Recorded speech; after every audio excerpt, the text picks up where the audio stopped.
Ready, set, go! Registration is now open for the Middle States Commission on Higher Education 2023 Annual Conference. It's in Philadelphia, December 4th through 6th, 2023, Setting the Standard, Transformation Through Accreditation. You don't want to miss it. Register now at msche.org. Surprise! We're taking the EdUp Experience podcast to Insights EDU. Join us for an incredible higher education marketing and enrollment management conference, February 20th to 22nd in Phoenix, Arizona. Register now at insightsedu.com and use promo code EdUp to save $50 off your registration.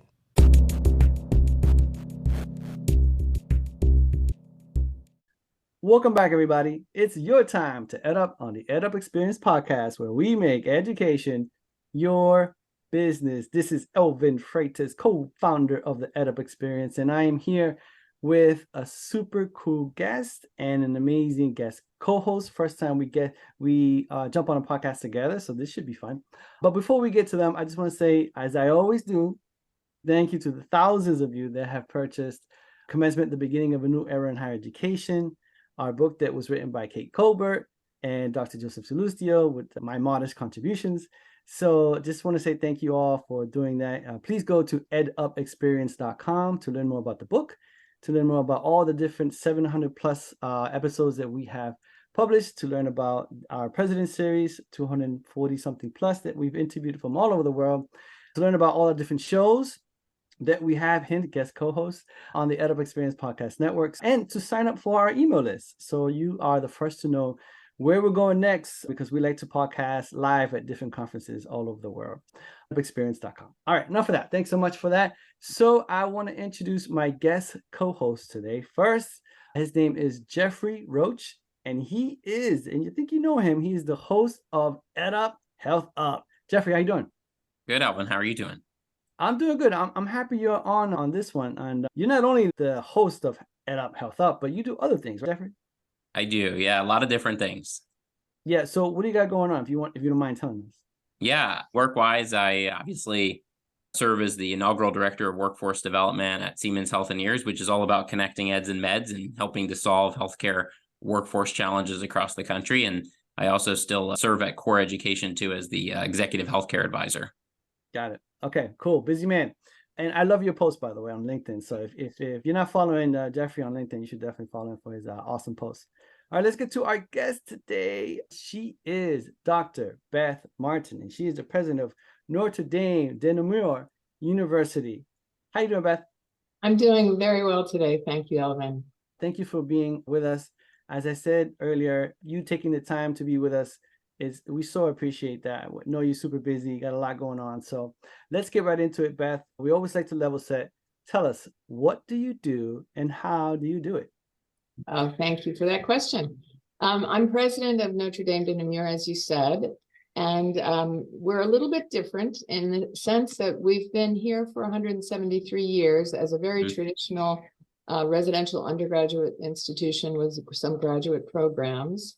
And in 2021, we took a major pivot and closed our traditional undergraduate programs and are now focusing on our graduate programs and degree completion.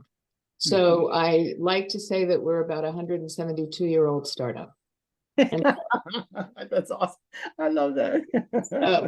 I've been here since September 1 of 2021. And I have to be honest, one of the major attractions was that it wasn't academics as usual. It was something quite different, making a very major change. And so it's been very exciting these last 2 years. Wow, that's really cool. Before I hand it off to Jeffrey, I do want to ask, talk to us about that recruitment process, I'm calling it, where maybe they were recruiting you, the board of trustees, or maybe you saw the job, or how did that come about where you became president? And then once you were hired, was that part of the mandate from the board of trustees to think about this institution in a more entrepreneurial mindset? Maybe that's why it made that's a big change. So I'm just curious to know, was that part of that whole process when you were hired and say, this is what we want you to do? Or is this something that you say, I think this is what we should do? Tell us about that story. That's a very good question, because there is a history that leads up to this. The traditional enrollments had started to decline in 2013. And so the board spent 2020, 2019, 20, and a good chunk of 21 trying to decide what to do. What's the smartest thing for us to do? The Sisters of Notre Dame de Namur have been dedicated to serving primarily underserved populations for over 200 years. They started back in Belgium, of course, and they came to the United States in 1851, and they came to San Jose 173 years ago, and then they came to our current location. We're actually celebrating this weekend the 100th year here. We actually were here before our town was incorporated, our town of Belmont. So there were many years before I arrived where there was a lot of discussion about what's the best way forward for us. We want to continue our mission of serving students who need to be educated. The Founders has a famous quote saying, teach them what they need to know for life. So she was 200 years ahead of her time, anticipating the need for continuous education, for lifelong learning. And people are not always going to need to learn the same things today that they're going to need to learn tomorrow. And I think as both of you, sometimes as you come in as an 18-year-old, as a freshman, and you're asked to choose a major, the jobs that are going to be out there 5 years from the time you enter are jobs that didn't exist the day you entered. So we have to be prepared for all of that. So the decision was made in 2020 to remain open, to monetize the university land. We have considerable land. We have 45 acres, and continue as a graduate, primarily our graduate programs, but also we decided that we would do degree completion. There are so many people in the United States who have quite a few credits towards a bachelor's degree, but have never finished. We're taking on that role as well. So we're essentially targeting ourselves at the post-traditional student. The student who is an adult, our average age is 35. Jeffrey, I know you'll be interested in this. Our clinical psych program, we have students from 35 to 70. So it's we have a very interesting population. But you also asked about how was it that I came to be in this job.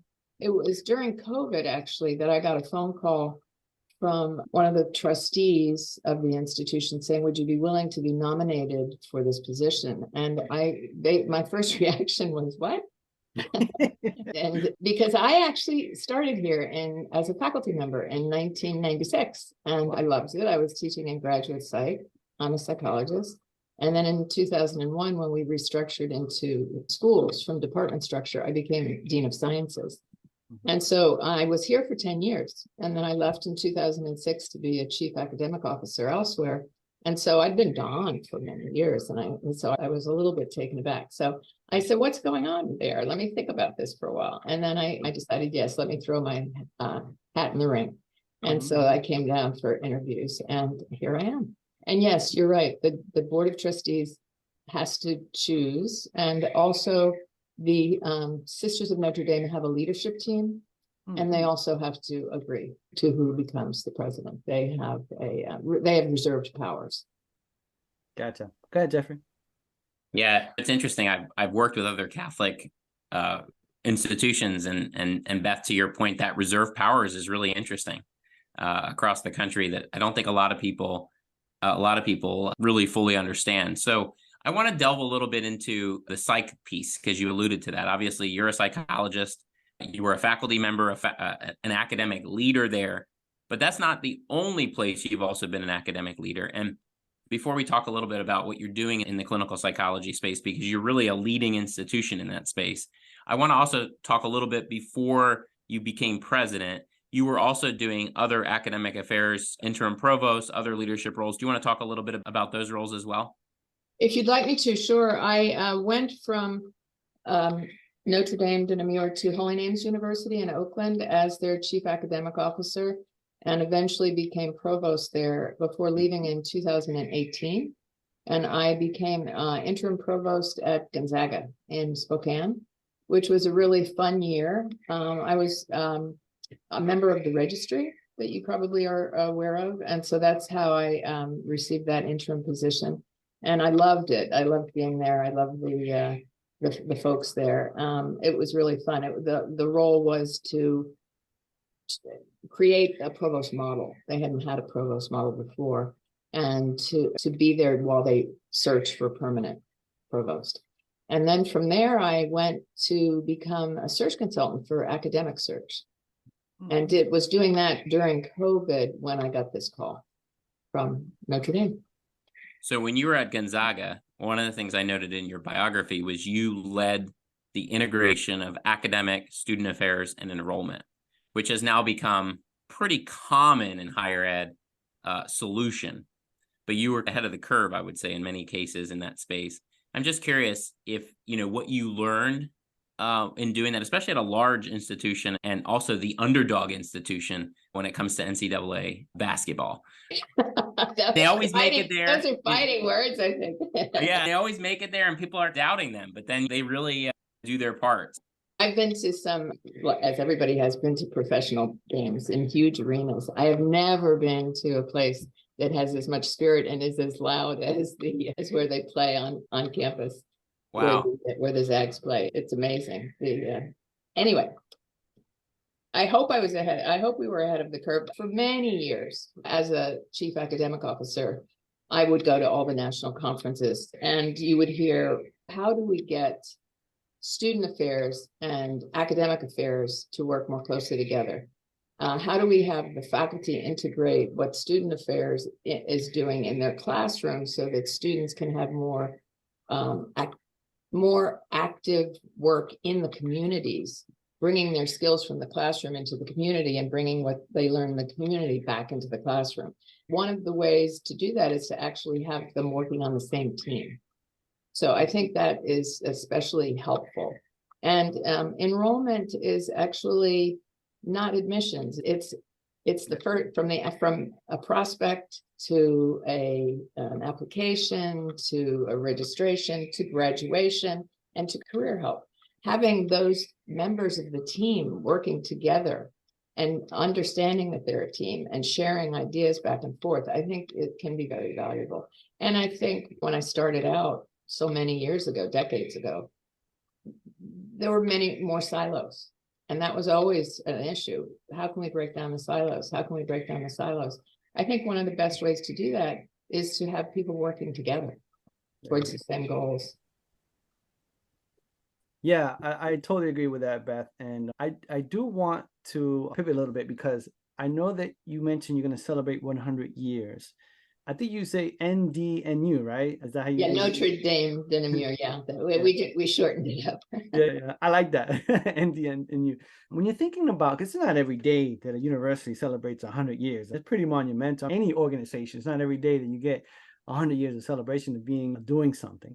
So let's talk to us about that. What is it that you're thinking about to use this moment in time to help the brand, to help the students, the alumni, the faculty? You're having events, the community. Tell us about all of the thinking and going-ons that are happening to celebrate this pretty momentous moment. Let me back up a little bit and say that our institution has been here for 173 years. We'll be celebrating our 175th in 2 years, and that'll be a very big deal. But what we're celebrating this weekend is the fact that we chose this site. We moved from San Jose to this site 100 years ago today. And that is momentous too, because we feel like we've become a huge part of the fabric of the community. And for example, last night we had one of our local counseling clinics. They have many clinics. In the last 8 years, they've grown quite a bit. So they're not just in San Carlos, they're in San Francisco. They have several other sites, so they've grown quite a bit. They honored the dean of our School of Clinical Psychology, Helen Marlowe, Dr. Helen Marlowe. She's been a remarkable force in the community. And I was told by the folks at One Life, this is One Life Counseling Center, that they have so many of our students working for them as therapists that they look first to our students to have them train there and to have them become therapists there, because it's such a solid program and they're so grateful. And we spent the whole evening talking about how what a huge impact our students have had on the community. Our students, current students, when they're collecting their hours and doing pro bono therapy, they provide 20,000 hours a year of pro bono therapy to our community. And our School of Education has provided so many of the local teaching administrators and teachers. Over the last 100 years, it's just continued on. And our business school has provided many of the folks who work in Silicon Valley. So we just feel that we were born and bred here in a way. We're a major part of our community, and we want to stay local. Got it. And that's Belmont, California. It's on the San Francisco Peninsula. Yeah, got it. Okay, sorry about that mix-up. Okay, that's clear. Okay, one of the things that I'm very curious to know about what you're doing now with artificial intelligence. I'd love to know when it came about. I think it was November of last year. What was the thinking all the way through this fall in terms of how, if at all, AI was going to be incorporated in the curriculum, the different offices and workflows and things like that? Talk us through that. I think it's in the background of a lot of what we do. For example, we're moving everything we have into the cloud, all of our systems, our CRM, our ERP, most of our servers. And for example, the spam filters we use are AI driven, so that they improve over time.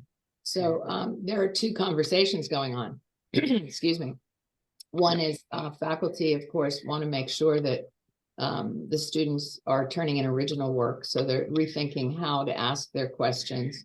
But in my mind, I've been playing with ChatGPT for months, and I think back to my days in graduate school when I would be spending hours and hours in the library searching very obscure resources and getting help from the librarians and running around the libraries and gathering all this data and trying to annotate it all. And now I have the sense that's the little person running around, because the AI can do a lot of that for you, especially if you are careful to ask it for attributions, cite sources, and then you can check to make sure the sources are actually accurate. So in some ways, it can gather a lot of material for you to use in your own research.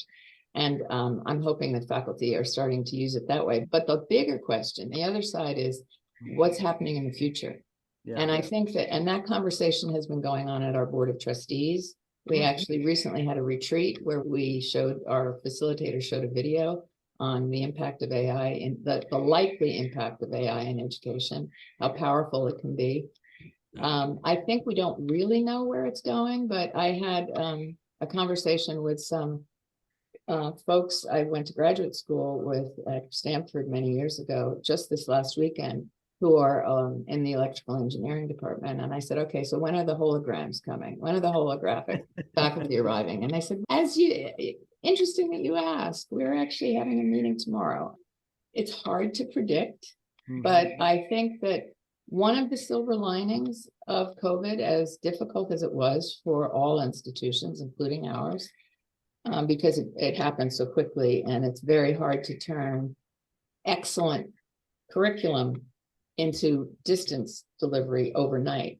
But now that we have some time to be thoughtful about it, I think that AI and all the other software and high-tech tools are going to be quite amazing, especially for our population. And let me explain that a little bit. There are many populations who would never have been able to leave their homes and jobs and physically come here to study. But now that we know that we can provide our curriculum in an alternate modality, essentially the number of populations we can reach out to are unlimited. I think that a lot has opened up for us to follow our mission even more strongly than we have been able to in the past, and to reach more and more people through online. We'll be on ground as we currently are, but we also have some fully online programs, and we are looking at which programs make most sense to also put online. We're lucky enough to have very strong curriculum and wonderful faculty who've already developed the curriculum. Now, I'm very excited because our plan is to open a Center for Excellence in Teaching and Learning that is staffed by instructional designers to help our faculty take the traditional curriculum they have and figure out how to deliver it in a distance modality that is as engaging as a face-to-face would be. Yep. Should you register for the Middle States Commission on Higher Education annual conference this December 4th through 6th in Philadelphia? 100%. I agree, because the title of the conference is called Setting the Standard, Transformation Through Accreditation. There is no time like the present to explore opportunities in higher education and the future for our students and our business model. Get out and network with your peers this December 4th through 6th at the Middle States Commission on Higher Education annual conference. Attention. Are you ready to elevate your institution's marketing and enrollment strategies? Join the EdUp Experience podcast at the Insights EDU conference, February 20th to 22nd in Phoenix, Arizona. Don't miss out on this opportunity to hear from engaging speakers from industry-leading companies like Google, LinkedIn, Adobe, and higher ed leaders. Learn the latest marketing and enrollment strategies to grow your programs.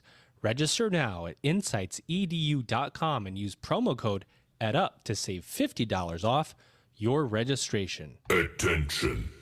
Got it. All right. I appreciate that. Over to you, Jeffrey. Beth, I noticed that NDNU was the first institution to ever be granted approval to have baccalaureates to women. To women in California. Yeah. We had the first charter to grant baccalaureate degrees to women in California. You're correct. Wow. Today, being that you've moved to bachelor's completion and then graduate, I'm just curious, like, what does the faculty composition look like in that case then? Oh, that's interesting. We started because we were largely and had been for almost 100 years traditional undergrad. Most of our faculty were undergraduate. We're teaching undergraduate, so our faculty is quite small now. And as we add programs and as we grow, we will be adding faculty back. So the first year I was here was really a rebuild because a lot of things were cut as the undergraduate population left, and then we rebuilt. The entire cabinet is new except for one. Our provost and senior vice president has been here 30 years, but everybody else on cabinet is new. And so the faculty are largely, we have quite a few part-time faculty. We have 8 full-time faculty and over 50 part-time faculty, and we add them as we need. So for example, we will be launching in January a brand new diversity, equity, and inclusion leadership master's degree, which is interdisciplinary. So we'll be adding faculty for that. We have current faculty who will be teaching in it, but we will also be adding faculty. And as we grow, this is the first time in 10 years that fall to fall, our numbers have increased. Wow. And we have almost 20% more new students this year than we did last fall. So we're tiny, but we're growing. We're tiny, we're mighty. We're tiny, but mighty. Interesting. I'm curious to education across the country, probably some of the most record numbers of shortage of individuals going into education programs. What are you seeing in the state of California as it relates to that topic as well? This is something, if you had our ed faculty and ed dean here, they could probably talk to you for a week about it. It's very challenging. I believe that the latest number I heard was that California is short 10,000 teachers. And the problem is, there are many problems. All of us know that teachers are not paid adequately for the job that they do. And the environment has gotten more and more difficult. It's the classroom environment and the fears of safety have gotten much more difficult for teachers. But what we find is that many of our students are career changers. So they're folks who've had other careers and want to give back. And so they're coming to be trained as teachers. We're not getting the volume of applicants as we once did, everybody else, because people are having second thoughts about, is this really a career I want? But we still are solidly getting career changers who are devoted to the profession of teaching. It's an uphill battle for the state at the moment. And I know nationally it's not a lot easier. we have so many podcast episodes that talk about that, and it's mind-blowing that teachers don't get paid what they deserve, and it's a whole nother topic, a whole nother podcast we can talk about.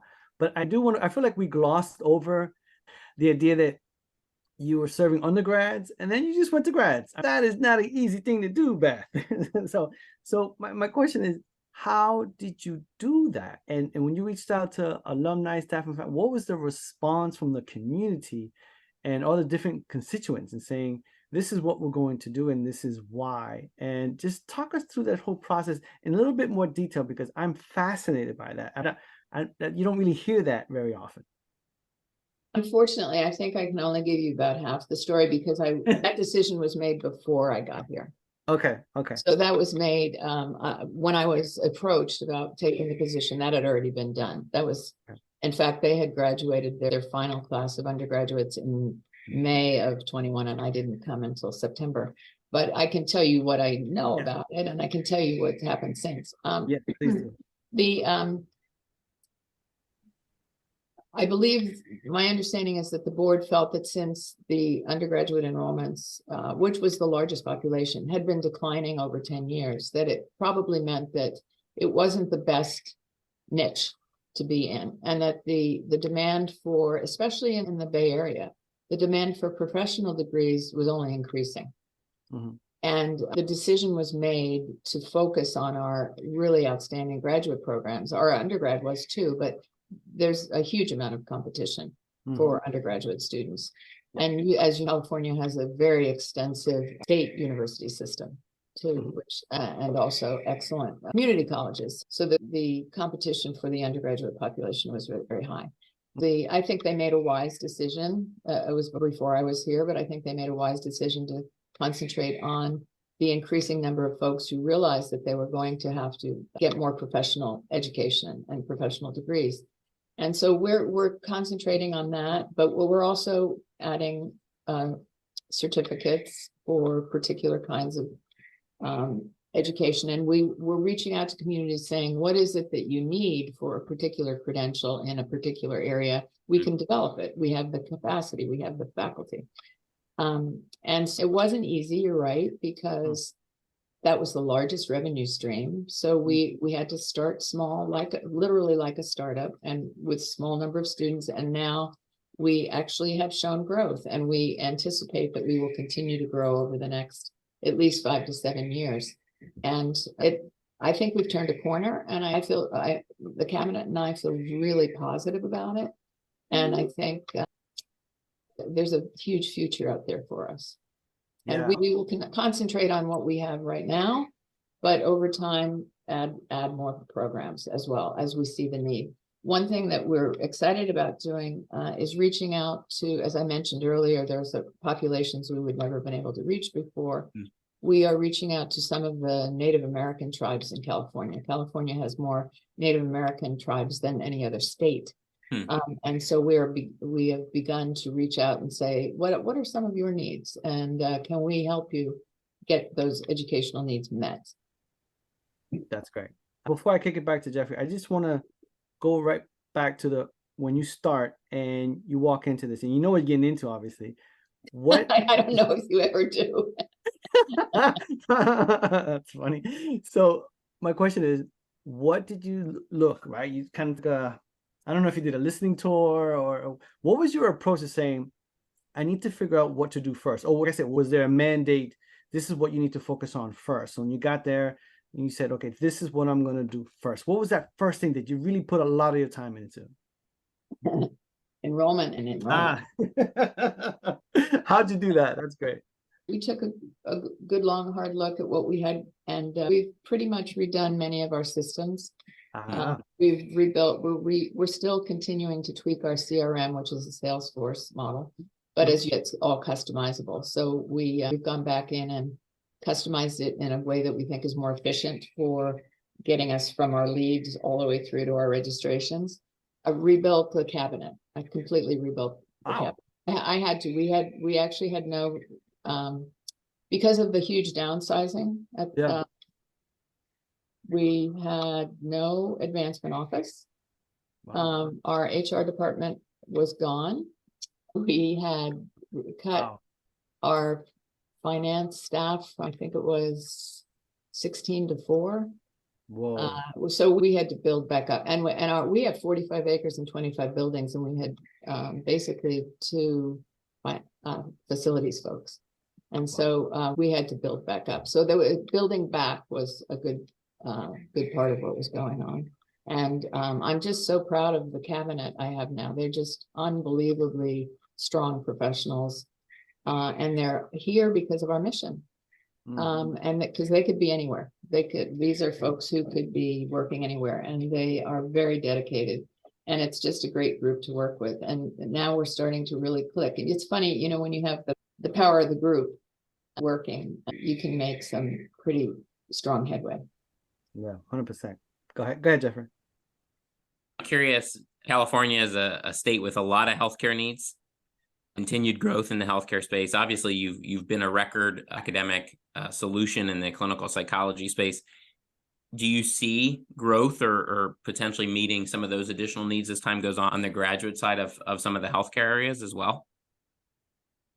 We've thought about it quite a bit, and I think that we've actually looked into partnering with in particular, nursing, because the nursing shortage is so strong, so high. At this point in our turnaround, I don't think we're there yet, but we're certainly not ruling it out.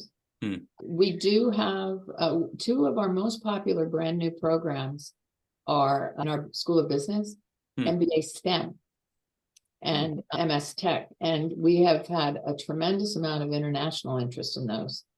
What our advisory board to the business, as I understand it, to the business school has been, we have need for many trained managers, but in particular, we're not just technology anymore, we're also bioscience. Could you please ramp up and help us teach managers how to run bioscience companies? And that's been, we're receiving a lot of interest in that. And we just received, I don't know if when you have a new program that you want to offer internationally, you have to apply to CVIS to get a permission. Well, they got so backed up after COVID that we had to wait for 15 months to get permission. So we just literally got permission to offer the I-20s this late spring. So we're thinking that we'll see a year from now in fall of 24, that we'll see a lot of those international students. We've seen a few, but the other issue, as you probably, I'm sure you've heard actually, is that many international students are struggling to get their visas once they get their I-20s. So we're hoping that we see quite a few international students next fall. All right, Jeffrey, any other questions before I give her the last 2? Nope, all good. Okay, great. But before I ask you the last 2 questions, I do want to ask you, Beth, you've mentioned the mission a few times, and I'm not sure you've actually covered it. Could you talk us about the mission a little bit? The mission of the founding order, the Sisters of Notre Dame de Namur, is social justice and peace in the world. And the primary way they go about that is through education for life. And it's not just a specific curriculum, it's also development of the whole person. And we have our alums coming to us saying, I am who I am today because I went to NDNU. It's not just what I learned there, it's who I am. And our alums are very, they keep their networks going. That we hear that all the time. That I've been meeting with my cohort for 30 years. Oh, one thing I didn't tell you is that we realized that it's very difficult for 100 years worth of traditional undergraduate alums to hear that their program has closed. So we have used Victory XR to create a 3D campus. So they've come and created a 3D campus. You need a headset to get the full effect, but you can still see it without on any device, any computer, laptop, or iPhone. And so we're hoping to continue to build that over time so that we can have alumni events virtually. As more and more people get 3D headsets, the more and more people will be able to have the full experience. But at some point, we'll have a virtual ribbon cutting ceremony too. So we're certainly conscious of the use of technology for keeping those alums close. I love that. Actually, Steve, I think he's the founder, was on our podcast, and we did an episode where we were in the virtual space. So it's a fantastic platform and technology that they have there, and they have a great team. So that's really nice to hear. That's such a great idea. I love that. That's really fun. Okay. All right, Beth, this has been fantastic. Last two questions. We covered a lot today, but is there anything else that you wanted to talk about that we didn't get a chance to talk about? And the last question, which I'm very curious to hear from your perspective, is what do you see as the future of higher education? That's interesting, because I was going to say the future of higher education is what I'm very interested in. I think that higher ed has gotten a reputation for being extremely slow moving, that we just don't change fast, and we're the sage on the stage kind of thing. That's changed. That in the last 20 years, that definitely has changed. But I see the change in how we do business in higher ed as having accelerated enormously. And I only see it continuing to accelerate. Maybe part of it is being here in Silicon Valley, but I do believe that the changes are going to keep coming at us faster. And that we now each have a little bit of a taste for what that's going to mean, having been through COVID, and having been forced to make a very quick change to be able to deliver what we needed to deliver to our students. In some ways, I think we have a little bit of a leg up because we didn't go back to the way we were doing things. We're still doing things on the ground, but we knew immediately, we didn't stop thinking about, we've got to move forward and use technology to be able to deliver what we want to deliver to our students. So I'm feeling that I don't have a crystal ball. I don't know if anybody does, but I think the changes are going to be dramatic. And I think it's going to open up the world of education to pretty much everybody who has access to a device in the next 5 to 10 years. And I think that's a great thing. Yeah, no, I agree. And I love what you said earlier. You're like a startup. It's almost a 175-year-old startup. I thought that was fantastic. I love that a lot. Having that mindset, is just you see things totally different. And I'm so happy to hear that enrollment is up and you have really good things going on there. So this has been really interesting. Thank you for your time. But I want to first ask Jeffrey, what do you think about this episode? Oh, I think it's great. And I think Beth represents more of what we need to see in the presidential leadership. Yeah, well, no, I agree. I really enjoyed meeting both of you, and I really appreciate this time with you. Yeah, thank you, Beth. So I'm going to outro our guest co-host, Jeffrey Roach. He is the host of EdUp, Health Up, among a whole bunch of other stuff that he does. So check out EdUp, Health Up on any podcast platform that you listen to. Jeffrey, thank you for being here. And then I want to outro our esteemed guest. She's one of my best new friends now. I like her a lot. She is Dr. Beth Martin. She's president of NDNU, Notre de Namur University. Beth, how was your EdUp experience today? Oh, it was wonderful. Now I have 2 new podcasts to listen to. It's very nice to meet you both. I was very impressed, and I really enjoyed it. Awesome. Thank you so much, Emery. With that said, ladies and gentlemen, you just EdUp'd. Oh, yeah. The Middle States Commission on Higher Education 2023 annual conference is in Philadelphia, December 4th through 6th. Setting the standard, transformation through accreditation. Remember, only you can create transformation through networking, knowledge sharing, opportunity, leadership, service, learning, and accreditation. And you'll do all those things at the Middle States Commission on Higher Education annual conference this December 4th through 6th. Can't wait to be there. EdUp will be there. There's going to be over 1,300 attendees, presidents, provosts. The networking opportunities are off the chain. Register now at msche.org. Oh, yeah. Attention higher ed marketing and enrollment management professionals. We are taking the EdUp Experience podcast to Insights EDU. Join us at Insights EDU on February 20th to 22nd, 2024 in Phoenix, Arizona. Gain insight into the latest higher education trends and cutting-edge marketing strategies that'll take your institution's enrollment to a whole new level. This is your opportunity to connect with higher education leaders and marketing experts from across the country. Comprehensive presentations, engaging panel discussions, and more. Insights EDU will equip you to position your institution for growth. Register now at insightsedu.com and use the code EdUp to save $50 off your registration. Can you afford to miss this conference? I don't think so.